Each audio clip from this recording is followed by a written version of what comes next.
नमस्कार। आपके अपने YouTube चैनल हिंदी भाषा और साहित्य में मैं विशाल कुमार पुनः आप सभी का स्वागत करता हूं। हम सूरदास जी के ग्रंथ सूरसागर के पदों की व्याख्या कर रहे हैं। हमने अभी तक उनके 50 पदों की व्याख्या कर ली है। आज हम 51वें पद की व्याख्या से प्रारंभ करते हैं। जागो जागो हो गोपाल। माता यशोदा भगवान श्री कृष्ण को जगा रही हैं और उन्हें कह रहे हैं कि हे गोपाल, तुम जाग जाओ, तुम अब निद्रा त्याग दो। नाही इतो सोयत सुनिसुत प्रात परम सुचि काल। नाही नहीं, इतो इतना, सोयत सोना चाहिए, सुनी सुनो, सुत हे पुत्र, प्रात प्रातः, परम बहुत, सुचि पवित्रता, काल समय, कि तुम्हें इस प्रातः के, इस सुबह के परम पवित्र काल में इतनी अधिक देर तक नहीं सोना चाहिए। अब तुम्हें उठ जाना चाहिए, निद्रा का त्याग कर देना चाहिए, क्योंकि प्रातः का जो समय है वो बहुत ही पवित्र काल है और इसमें इतनी देर तक नहीं सोना चाहिए। फिर जात निरखी मुख छिन छिन सब गोपिन के बाल। फिर जात लौट रहे हैं, फिर जाना मतलब लौट रहे हैं, निरखी देखकर, मुख तुम्हारा मुख, छिन छिन क्षण क्षण में, सब गोपिन सभी गोपियों के बाल, बच्चे बालक, सभी गोपियों के बालक यानी सभी ग्वाल बाल तुम्हारे मुख को क्षण क्षण में देखकर वापस लौटकर जा रहे हैं। अर्थात वे तुमसे मिलने के लिए आए थे, तुम्हारे साथ खेलने के लिए आए थे, लेकिन तुम्हें सोया हुआ देखकर, तुम्हारे मुख को देखकर वे वापस लौटकर जा रहे हैं। और इस प्रकार से लौटते हुए वे ग्वाल बाल कैसे लग रहे हैं, उनके लिए कवि ने क्या उपमा दी है। बिन बिकसे कल कमल कोसते मनु मधुपनी की माल। बिन बिकसे बिना विकसित हुए, कल सुंदर कमल कोश, कमल के कोश से, मनु मानो मधुपनी भंवरों की माला पंक्ति, मानो भंवरों की पंक्ति बिना विकसित हुए कमल को देखकर, बिना विकसित हुए कमल कोश को देखकर वापस लौट जाती है। देखिए, भंवरों की पंक्ति कमल के पास इसलिए आती है, कमल कोश के पास इसलिए आती है कि वह उसके रस का पान कर सके। और यदि उस कमल कोश का विकास नहीं हुआ होगा, या ये कह सकते हैं कि वह कमल कोश पूरी तरह से विकसित नहीं हुआ होगा, तो भंवरों की पंक्ति पान किसका करेगी, और जब वह पान नहीं कर पाएगी तो वह उस कमल के पास से पुनः लौट जाएगी। तो वे ग्वाल बाल ठीक उसी प्रकार से तुम्हारे पास आकर तुम्हारे मुख को देखकर लौट रहे हैं, जिस प्रकार से भंवरों की पंक्ति बिना विकसित हुए कमल कोश को देखकर पुनः वापस लौट जाती है। अर्थात वे तुम्हारे साथ खेलने की आशा लेकर आए थे, लेकिन तुम्हें सोया हुआ देखकर पुनः लौट गए। जो तुम मोहिन पत्याहु सूर प्रभु सुंदर श्याम तमाल। सूरदास जी कहते हैं कि माँ यशोदा कृष्ण को संबोधित करते हुए कहते कि जो तुम, यदि तुम मोही मुझ पर, न पत्याहु, पत्याहु मतलब विश्वास करना, न पत्याहु विश्वास नहीं करना, यदि तुम मेरी बात पर विश्वास नहीं करते, जो ग्वाल बालों की बात मैंने बताई तुम्हें, यदि तुम उस बात पर विश्वास नहीं करते, सुंदर श्याम तमाल, सुंदर श्याम तमाल वृक्ष के समान सुंदर श्याम यानी कृष्ण, हे तमाल वृक्ष के समान सुंदर कृष्ण, यदि तुम मेरी बात पर विश्वास नहीं करते तो तुम ही देखो आपुन तजी निद्रा नैन विशाल। तो तुम आपुन यानी स्वयं ही देखो, देख लो, तो तुम स्वयं ही देख लो। और कैसे देख लो, तजी निद्रा, तजना यानी कि त्यागना, निद्रा त्याग कर, नैन विशाल, हे विशाल बड़ी बड़ी आंखों वाले कृष्ण, तो तुम स्वयं ही अपनी निद्रा को त्याग कर इस बात को देख लो। अब हम 52वें पद की व्याख्या करते हैं। कमल नैन हरि करो कलेवा। माता यशोदा कृष्ण से कहती है कि हे कमल नयन कृष्ण, तुम कलेवा कर लो, तुम सुबह का भोजन कर लो। माखन रोटी सद्य जमोदधि भांति भांति के मेवा। और कलेवा यानी कि सुबह के नाश्ते में मैं तुम्हारे पास क्या लेकर आई हूं, तुम्हारे लिए क्या लेकर आई हूं। माखन रोटी सद्य यानी कि तुरंत का, जम्यो जमा हुआ, दधी दही, तुरंत का जमा हुआ दधी दही, भांति भांति के मेवा और तरह तरह के कई प्रकार के मेवा मैं तुम्हारे लिए भोजन के लिए लेकर आई हूं, तुम इन सबको खा लो। खारिक दाख चिरौंजी किशमिश उज्जवल गरी बादाम, और तुम्हारे लिए मेवे में मैं क्या क्या लेकर आई हूं, खारिक यानी कि खजूर, दाख यानी कि यह भी अंगूर से बनाया जाता है जिसको मुनक्का कहा जाता है, तो वह दाख, चिरौंजी यह भी एक मेवा होता है, किशमिश यह भी आप सभी जानते ही हैं, उज्जवल गरी बादाम, उज्जवल यानी कि सफेद बादाम की गिरी, तो मैं ये सब प्रकार के मेवा तुम्हारे लिए लाई हूं। सफरी सेब छुहारे पिस्ता जे तरबूजा नाम, और तुम्हारे लिए क्या क्या लाई हूं, सफरी यानी अमरूद, सेब, छुहारे, पिस्ता और तरबूजा, ये इतने नामों के पदार्थ मैं तुम्हारे लिए लाई हूं।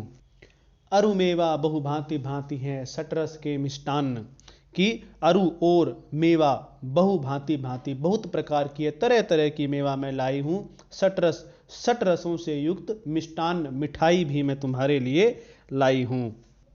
सूरदास प्रभु करत कलेवा रीझे श्याम सुजान, सूरदास जी कहते हैं कि वे भगवान श्री कृष्ण कलेवा करने के लिए शुरू हो गए, अर्थात वे उन्होंने कलेवा करना प्रारंभ कर दिया। रीझे श्याम सुजान, रीझना यानी प्रसन्न होना, और वे श्याम इस प्रकार से माता की मनुहार सुनकर प्रसन्न हो गए और उन्होंने कलेवा करना प्रारंभ कर दिया।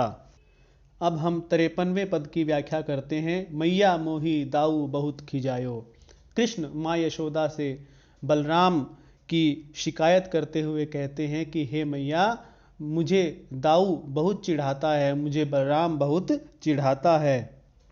मोसो कहत मोल को लीनो तू जसुमती कब जायो, मुझसे कहता है कि तुझे तो नंद बाबा और यशोदा ने मोल में लिया हुआ है, तुझे तो खरीदा हुआ है, तू जसुमती कब जायो, कि जसुमती यानी यशोदा ने कब जायो, तुझे जन्म, जायो मतलब जन्म देना, कि तुझे माता यशोदा ने कब जन्म दिया, अर्थात तुझे माता यशोदा ने स्वयं जन्म नहीं दिया, अपितु बाबा नंद और मैया यशोदा तुम्हें तो खरीद कर लाए हैं।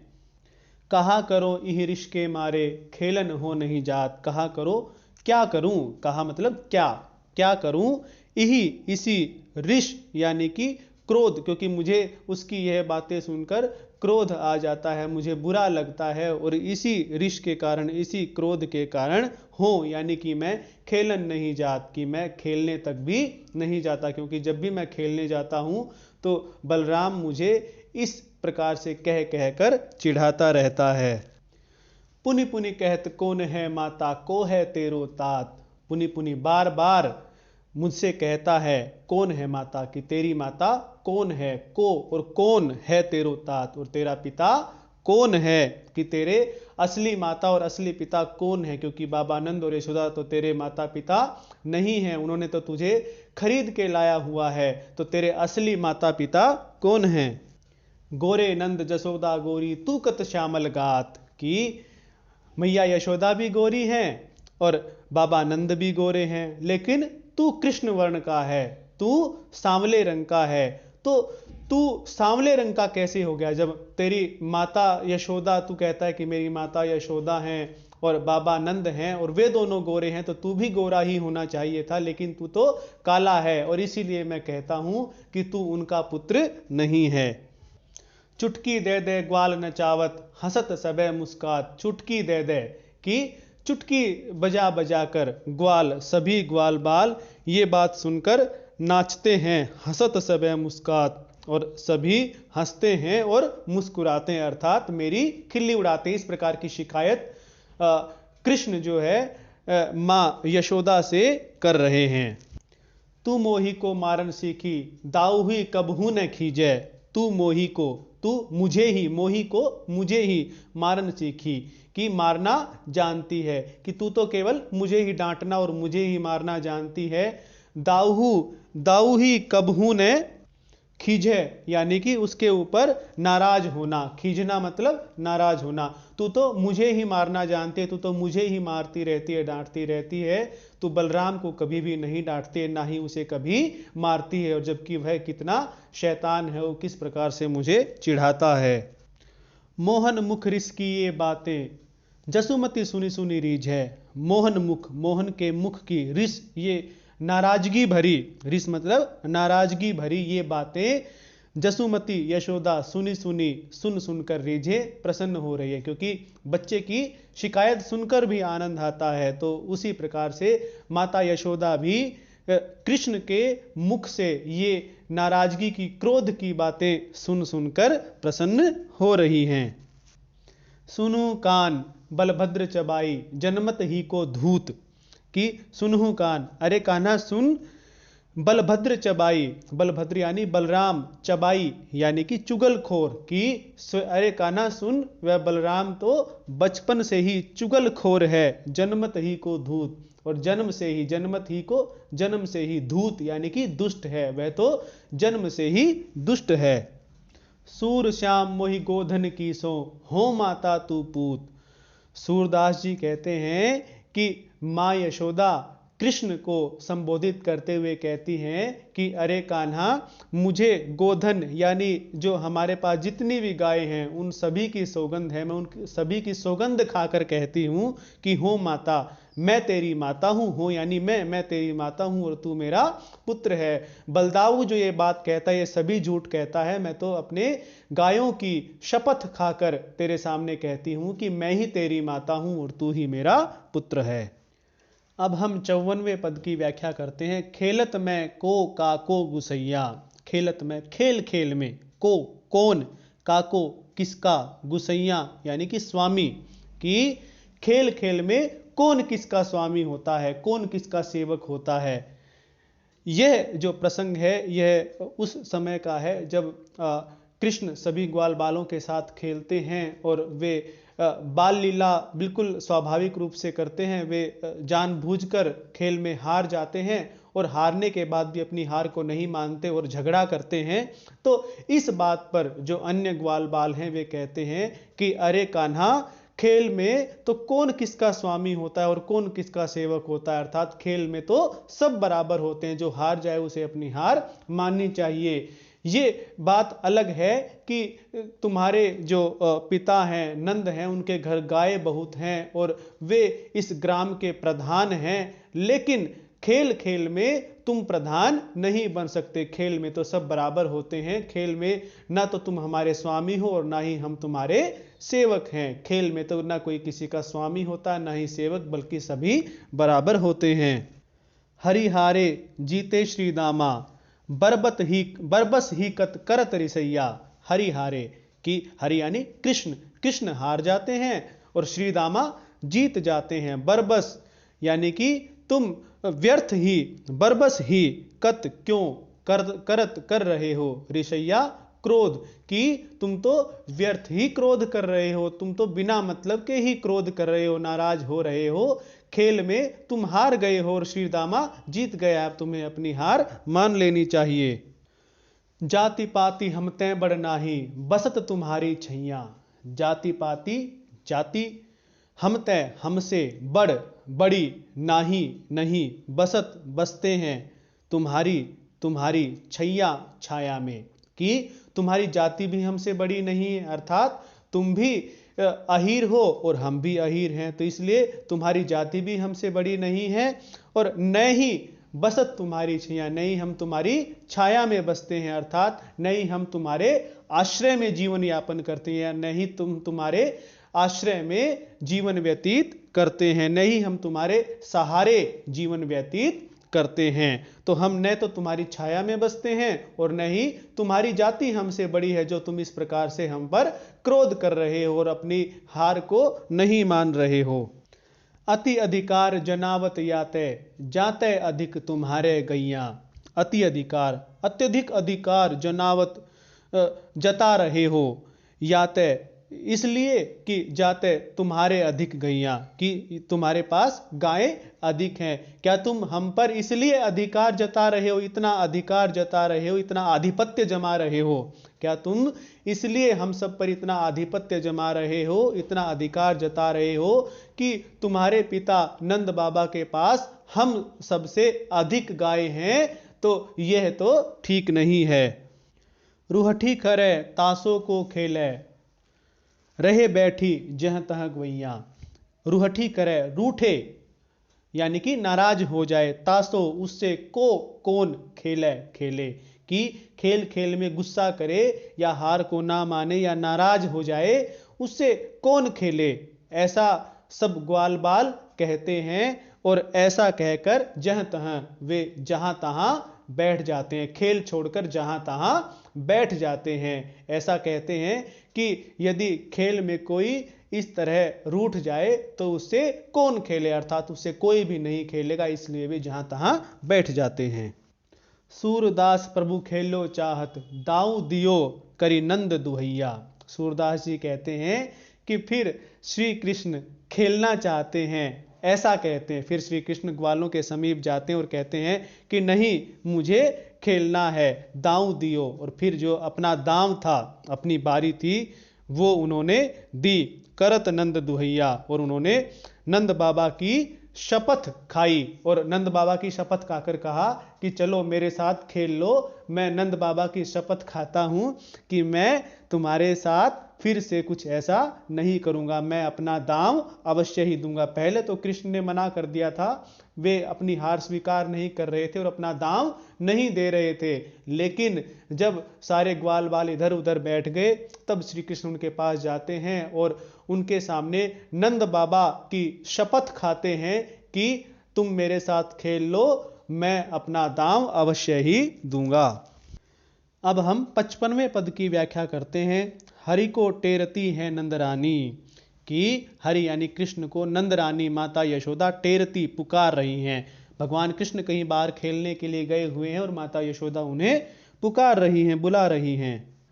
बहुत बार भई कह खेलत रहे मेरे सारंग पाने। बहुत बार, बहुत देर, भई हो गई, कह कहाँ, खेलत रहे खेल रहे हैं, मेरे मेरे सारंग पानी। सारंग पानी, सारंग कहते हैं धनुष को, पानी मतलब हाथ में, जो हाथ में धनुष रखे। भगवान विष्णु का अवतार है कृष्ण, इसलिए कृष्ण को ही सारंग पानी कहा गया है कि पता नहीं मेरे कृष्ण इतनी देर से कहाँ खेल रहे हैं।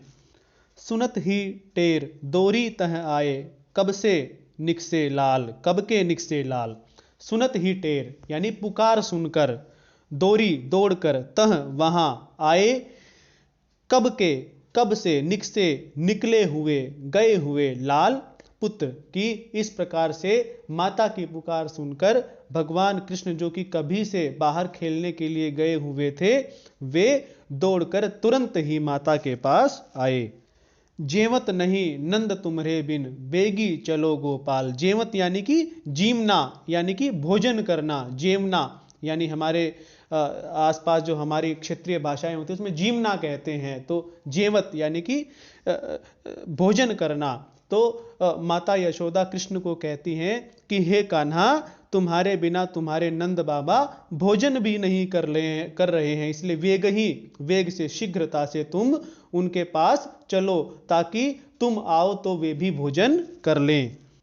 शाम ही लाई मेहरी जसोदा, तुरंत ही पांव पखारे।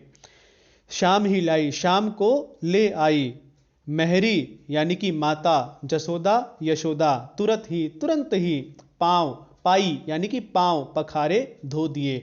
माता यशोदा तुरंत ही कृष्ण को अंदर ले आई और उनके पैरों को धो दिया। सूरदास प्रभु संग नंद के बैठे हैं दो बारे। बारे मतलब बालक।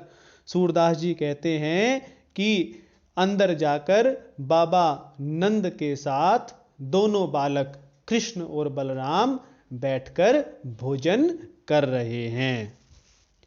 इस तरह से आज हमने 51 से 55 तक इन पदों की व्याख्या की। उम्मीद है आप सभी को इनकी व्याख्या समझ आई होगी। धन्यवाद।